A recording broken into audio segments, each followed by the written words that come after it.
দিছি, বাংলাদেশের রক্ত নিয়ে সিন্ডিকেট শুরু হয়ে গেল ভাই। আপনারা যে নিউজ দিতেছেন ভাই, মিনিমাম মারা গেছে 150 থেকে 200-র উপরে। আপনারা নিউজ দিতেছেন এইখানে 10 জন, ওইখানে 1 জন, ওইখানে 2 জন। আল্লাহ ছাড় দেয়, ছাইরা দিবে না। ফেরাউনকে পানিতে ভাসাই দিতে আল্লাহ 2 মিনিট ভাবে নাই।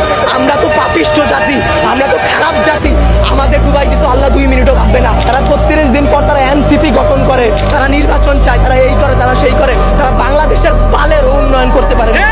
জুলাই অভিশপ্ত না, অভিশপ্ত বাংলাদেশের রাজনীতি। বাংলাদেশের রাজনীতি নিয়ে যে বলবো ভাই, এখন বলবো, কালকে হয়তো আমার বাবা আমারে খুঁজে পাবে না। আমরা উপদেষ্টা আনাইছি, আমরা ইউসুফের সরকার বানাইছি, আমরা সেনাবাহিনীর হাতে সরকার দিছি। আপনাদের বলা আর এই যে নিজের গালে নিচে এইভাবে থাপ্পড় দেওয়া ভাই সেম কথা। বাংলাদেশে জন্মগ্রহণ করে আমরা করছি জীবন সবচেয়ে বড় ভুল, আমাদের বাপ মা করছে ভুল।